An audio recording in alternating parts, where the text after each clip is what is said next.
Very good. Happy holidays to everybody, and that must mean it's bragging rights season again, and time for the annual trek to St. Louis. So always an exciting game. Always so happy for all the great basketball fans in the two states and two universities who get to enjoy this game.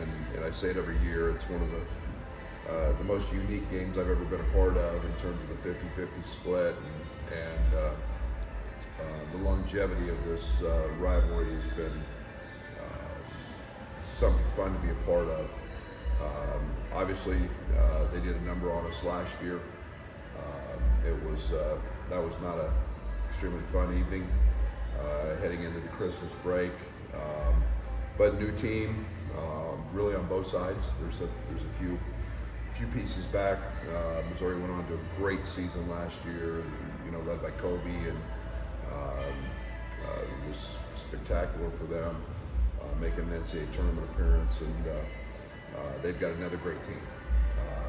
They've hit the portal hard. They've got a lot of new faces, but one of the key guys back is East, who has turned into a all-SEC type guard. I think he's leading the country in three-point field goal shooting. 61%, which is elite. Their guard play's been spectacular, and that's a concern of ours. We've had a few days since our last game with Colgate. It's been nice to again have practice time, and we'll expect nothing but a heck of a game in St. Louis, and we'll have to play extremely well. You've won a couple of these, but why do you think it's been a struggle for you guys in this game? Oh, I don't know. They're good. I don't know. I can go into different things. I don't know. I like this. I like the fact this year we're not butted right up to finals. That's always an issue. You got a little time in between, but that's not an excuse. But they've had really good players. I mean, we want to treat them like they're no good. They're really good, and have been. So, it's another game in the non-league schedule, and it's a good one. You've got to be prepared for. Talked about Missouri's guards offensively, but for your guards, Terrence and TJ, how much of a tone setter are they? And how much of a tone setter have they been for you guys defensively this year? Well, they're we're 11th, 12th today defensively. They're a huge piece of what we do. I've said it many times. I think Terrence is one of the best defenders in the country. He went out and proved that again in the Colgate game against a very, very good point guard. And he'll have to do the same. He's always stepped up to that challenge of wanting to guard the other team's best player. That gets him going. I think that the fact they have three really quality guards who can all shoot it is a great challenge for Ty, Marcus, Justin, Draven, Luke, all of those guys who may get a little Quincy, who all may get a little run at those three guys. So they're very good, and they shoot it, they beat you off the bounce, they're efficient in the paint. So, the saying is you win with quality guards. They've got really good guards. How have you seen that defensive side for Terrence kind of elevate his game? Like, what's been the biggest growth points for him with that? Yeah, I think just, he's got elite athleticism. He's got elite strength. And I think it's just the comfort and of our system, the way we play now. It's not drastically different from what he did at Tech, but it's different enough. And then I think it's, there's a maturity that goes with playing defense, and it's an effort thing. And I think that he's finally healthy. Completely healthy. He had missed 10 games prior to coming in here, so his conditioning's back to where it is at an elite level, and he loves that challenge. You mentioned it's a new Missouri team, and you've got a bunch of new guys. Does that, change the dynamic of this game where you don't have a lot of four-year guys that have maybe seen the same four-year guys across the board? Yeah, there's no doubt. The portal, it doesn't build up. I've got a bunch of guys in a video room, that sit there and don't understand bragging rights. They're having to hear it. They haven't lived it. They've got the same thing.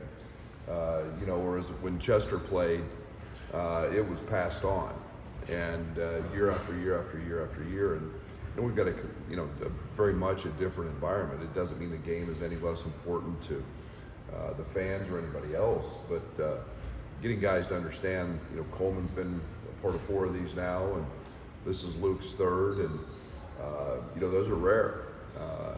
Where you have guys that have been 3 or 4 years, and but still makes the game fun, and still makes the game an important one for our fans. Is Chester still relishing the opportunity to drive home the importance of this game? He does.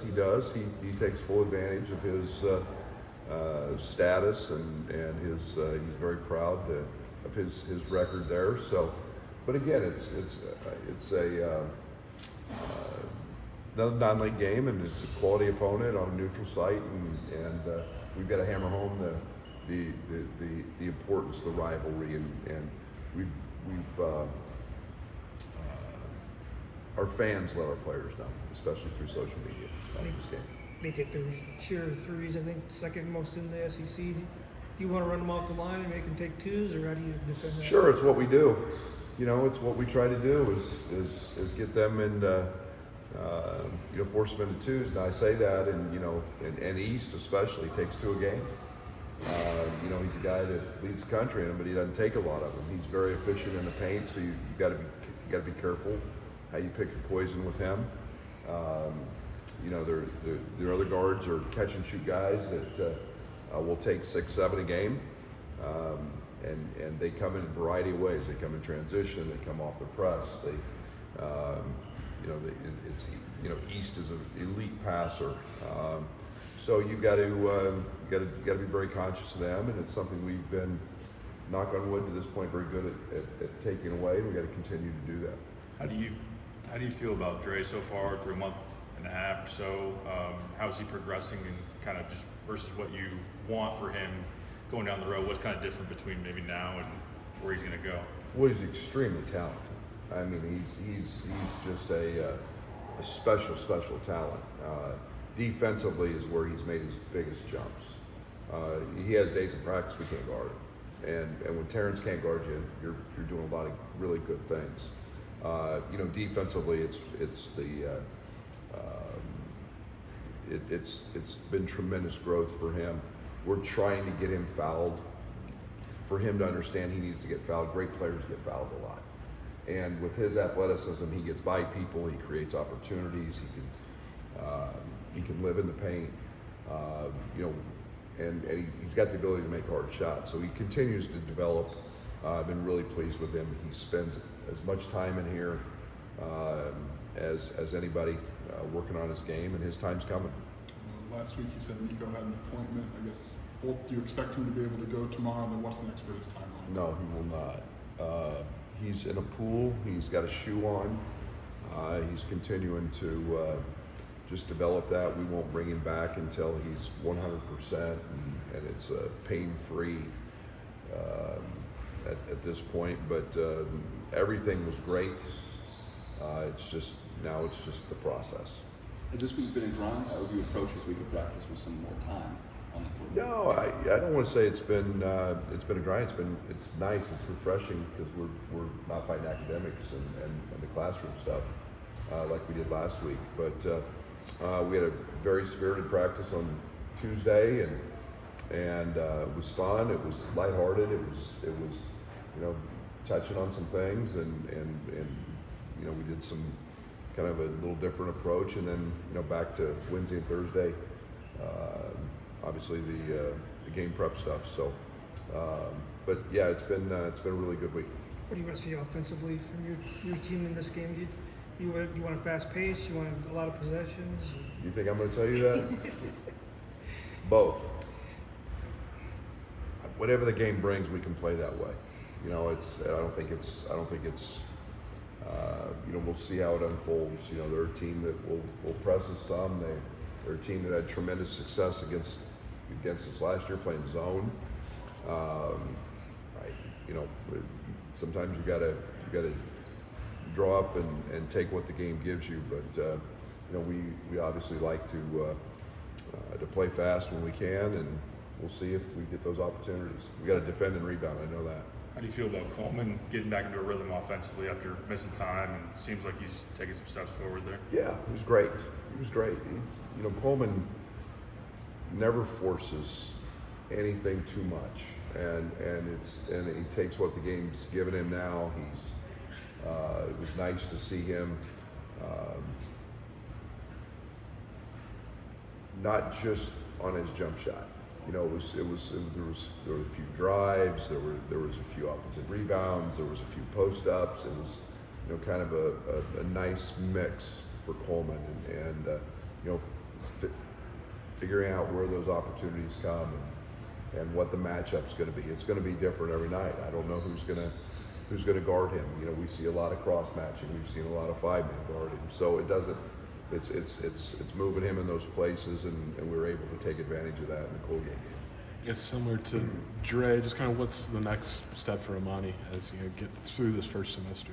Yeah, I think it's just being patient. I had a long talk with Amani this week, and I mean, I've very, very rarely been around a freshman as mature as him in his approach and his understanding. And you go down here every single day, he's with a coach, and he is understanding that this is a process. The changes he's made with Fletch and his body are important from a conditioning standpoint, from a strength standpoint.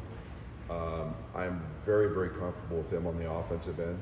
He's an elite offensive player because of his IQ, and I think he's figuring out the defensive side, and he's continued to get better there every day, going against Coleman, going against Dane. So, like I said, he's going to be an all-league type guy, as I think Draven has the ability to be.